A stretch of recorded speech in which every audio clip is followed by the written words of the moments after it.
Después de una infancia traumática sufrida con un padre abusador, John Wayne Gacy construyó una vida de empresario y ciudadano ejemplar, que lo llevó incluso a fotografarse con la primera dama de los Estados Unidos. Este participaba en obras de beneficencia y era querido por todos cuando se disfrazaba de payaso. Nadie sabía que detrás de esa impecable fachada se ocultaba uno de los peores asesinos en serie. John Wayne Gacy nació el 17 de marzo de 1942 en los suburbios de Chicago. Fue el segundo de los tres hijos de John Stanley Gacy y Marian Elaine, un típico matrimonio de clase media-baja norteamericana. El padre era un maquinista, amante de la pesca, los deportes duros y la bebida, cuya mayor aspiración era tener un hijo varón para educarlo como un verdadero hombre. Por eso el nacimiento de John Wayne le dio una alegría que lo hizo olvidar la frustración que había sentido con la llegada de Karen, su primogénita. Sin embargo, esa felicidad inicial no tardaría en transformarse en decepción. El pequeño John Wayne era un chico obeso que evitaba jugar con los otros. En la escuela se mostraba tímido y solitario y sus notas estaban lejos de ser mínimamente buenas. El padre, cuando volvía del trabajo, se encerraba en el sótano de la casa, donde tenía un taller, y le daba la botella de brandy. Ya borracho, este le pegaba a Gacy. También este sufrió abusos sexuales con 9 años por parte de un amigo de su padre, de lo que jamás se enteraron, porque Gacy pensaba que lo culparían por lo ocurrido. De ahí el silencio, el mismo que utilizó cuando sus compañeros de colegio le acosaban. Este pasó por 4 colegios pero no llegó a graduarse, harto de los maltratos del padre, al que sin embargo quería satisfacer. Se fue de su casa y de la ciudad para trabajar en una funeraria de Las Vegas.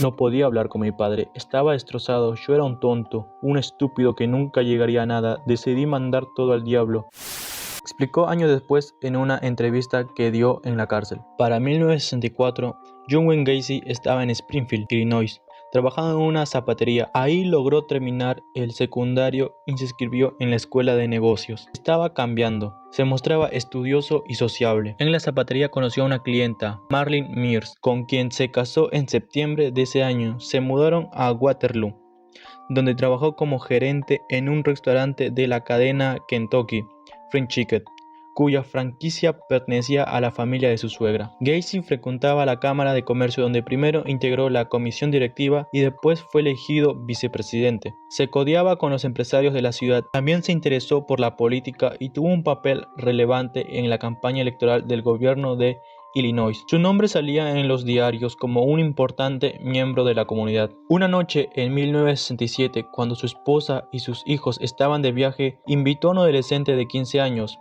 Donald Borghese, a su casa. El chico era hijo de un senador, amigo de John Wayne. Lo emborrachó y lo obligó a practicar sexo oral. Después le dio $15 y le dijo que si contaba lo que había pasado, nadie lo creería. Después de unos días de duda, Donald se atrevió a hablar con sus padres. En marzo de 1968, John Wayne fue detenido y acusado de sodomía. Este dijo que su víctima mentía y se ofreció a someterse al detector de mentiras. El resultado fue desastroso para él.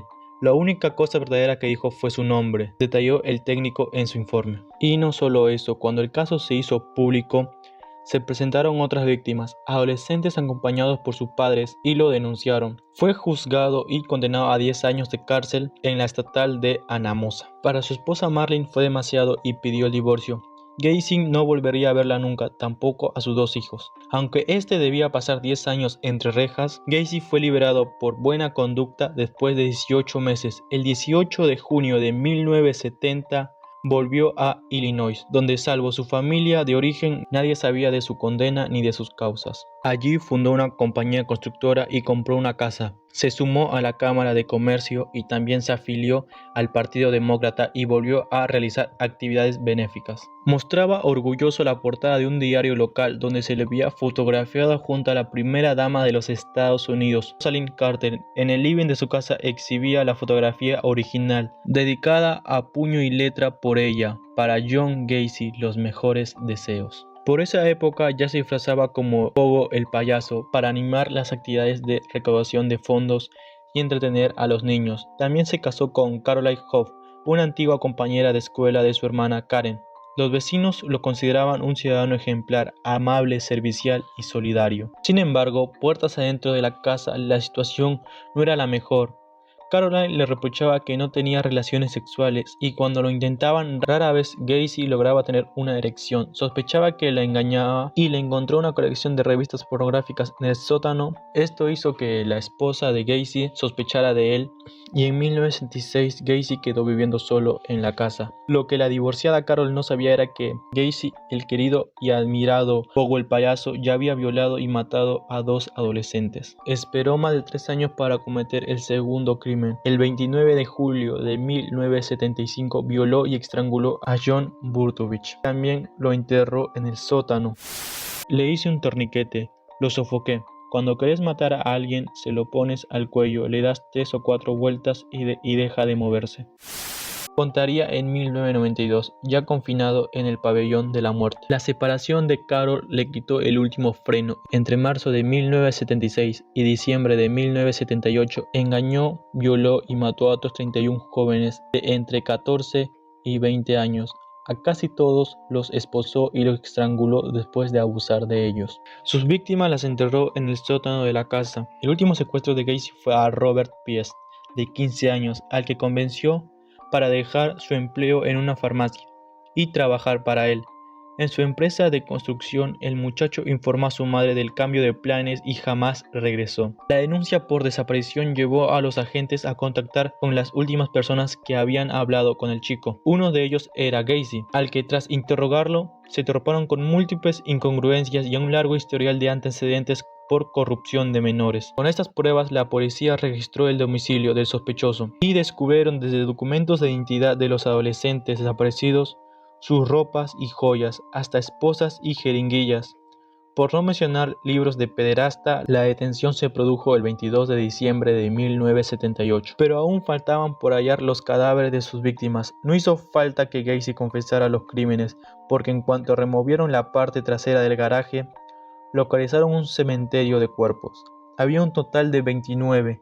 El resto los arrojó al río por falta de espacio. El trabajo de los forenses fue tan difícil que tardaron varios meses en terminar.